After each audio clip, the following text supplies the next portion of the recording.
বাংলাদেশে ঐতিহাসিক নির্বাচন হয়েছে, সেখানে কাভারেজ জন্য গত কয়েকদিন আপনারা বসে আছেন, এই জন্য আপনাদেরকে মোবারকবাদ জানাচ্ছি।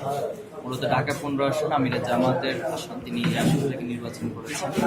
তো আমরা সেই 4:30 যখন ভোট গ্রহণ শেষ হয়েছে তখন থেকেই ভোট গণনা শুরু হওয়ার পর প্রত্যেকটা কেন্দ্রে খোঁজখবর নিয়েছিল আমাদের যারা পোলিং এজেন্ট ছিল। তো অলমোস্ট রাত 9টার মধ্যেই ম্যাক্সিমাম বা সবগুলো কেন্দ্র থেকে আমরা রেজাল্টগুলো পেয়েছি এবং আমরা আলাদা শিট তৈরি করেছি। এখানে যে সেন্ট্রালি রেজাল্ট ঘোষণার যে বিষয়টা ছিল, এখানে সহকারী রিটার্নিং কর্মকর্তা তিনি প্রত্যেকটা সেন্টারকে ধরে ধরে ফলগুলো ঘোষণা করেছেন। 127টা কেন্দ্র ঘোষণার পর আমরা বলেছি যে আপনারা একটা সাবমিশন দেন আমাদেরকে, সবগুলো যোগফল করে সেখান থেকে যেটা অফিসিয়াল একটা ডকুমেন্টস বা ডিক্লারেশন সেটা দেন। তো ওনারা যেটা করেছেন যে এখানে এক্সেল শিটে ওনাদের হিসাব মিলছে না, এরপরে এক্সেল শিটের সাথে নির্বাচন কমিশনের সফটওয়্যার রয়েছে সেটার হিসাব মিলছে না।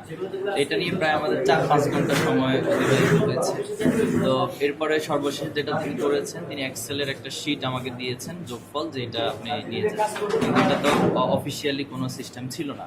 আবার এটাও তিনি বলেছেন যে এখানে যোগের সমস্যা আছে, আমরা ফাইনালি আরও যোগ করে দেবো। তো এই জাতীয় নানান বিষয়গুলো এক ধরনের অজুহাত হিসেবে পেশ করেছে বলে আমার কাছে পার্সোনালি মনে হয়েছে। তা আমরা সর্বশেষ ওনাকে এই বিষয়টা বলেছি, আমরা এখান থেকে অফিসিয়াল ডকুমেন্টস ছাড়া আমরা যাবো না। তো অবশেষে তিনি সেটা আমাদেরকে একটু আগে দিয়েছেন, রিটার্নিং কর্মকর্তা সাইন সহ এখানে এই বিষয়টা দিয়েছেন। এটা আসলে টোটালি এক ধরনের মানে আমি বলবো গাফিলতি হতে পারে, অথবা ওনাদের স্কিলের মধ্যে সমস্যা থাকতে পারে, অথবা ওনারা কারো ইশারা বা কারো কোনো চাপের কারণে সেটা করতে পারে বলে আমার কাছে পার্সোনাল মনে হচ্ছে।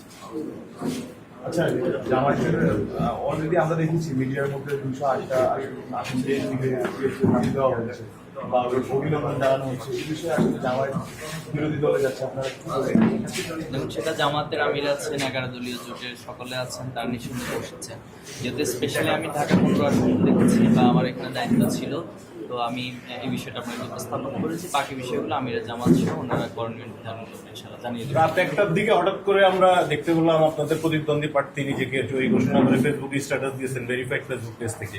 আপনারা কি সেটা খেয়াল করেছেন কিনা, বা এখানে কি ইঞ্জিনিয়ারিং এর কোনো ব্যাপার ছিল বলে মনে করেন কিনা? আমার কাছে মনে হয় উনি কোনো জায়গা থেকে ইশারা পেয়েছেন দেখেই সেটা করেছেন। উনি নতুবা ওনার মতো একজন প্রার্থী যিনি আমিরের জামাতের মতো ব্যক্তিত্বকে বিট করেছেন, ওনার সাথে প্রতিযোগিতা করেছেন, অথচ উনি অফিসিয়াল স্টেটমেন্ট দিয়েছেন যে উনি বিজয়ী হয়েছে। আমি সাথে সাথে এখানে যিনি কর্মকর্তা ছিলেন ওনাকে জানিয়েছি যে আপনারা কি ওনাকে বিজয়ী ঘোষণা করেছেন কি? তিনি বললেন যে এমন কোনো বিষয় নেই। যেখানে আমার ভোটের পার্থক্য প্রায় 20,000-এর মতো, সেখানে একজন প্রার্থী কিভাবে করে নিজেকে বিজয়ী ঘোষণা করে আবার তার যারা সমর্থক ছিল তাদেরকে বিজয় মিছিল করার জন্য বলতে পারে, এটা বাংলাদেশের রাজনীতির জন্য খুবই হাস্যকর একটা বিষয় হয়ে দাঁড়ালো এবং এটা ভবিষ্যতের জন্য আমরা মনে করি একটা নেগেটিভ উদাহরণ হয়ে। আপনি কি কোনোভাবে মনে করেন যে যে প্রতিপক্ষ যে প্রার্থী ছিল তিনি নিজেকে ফেসবুকে যে বিজয় ঘোষণা করেছে সে জায়গায় সেই বিষয়টির কারণেই মূলত এখানে রেজাল্ট ঘোষণা করতে দেরি হয়েছে, কোনো অদৃশ্য শক্তি এটাকে ঘুরিয়ে পেঁচিয়ে সিস্টেমে বা ভোট ইঞ্জিনিয়ারিং করার চেষ্টা করেছেন কিনা? সেটা হতে পারে, তবে এখানে যেহেতু আমি আমার দায়িত্ব পালন করেছি, আমার যেটা বুঝে নেওয়ার অফিসিয়াল ডকুমেন্ট সেটা আমি বুঝে নেওয়ার চেষ্টা করেছি। এবং উনি কি করেছেন, অথবা ওনাকে কেউ কোনো ইশারা দিয়েছেন কিনা, অথবা ইঞ্জিনিয়ারিং করেছেন কিনা আপনাদের বাসায়, সেটা ওনারা ভালো বলতে পারেন, নির্বাচন কমিশন ভালো বলতে পারেন। ওনাদের কাছে এই প্রশ্নটা করবেন, তাহলে মনে হয় খুব ভালো একটা উত্তর আপনারা পাবেন। ঢাকা 15 আসনের ভোট গ্রহণ এবং এখন পর্যন্ত ফলাফল ঘোষণা নিয়ে আপনারা সন্তুষ্ট কিনা?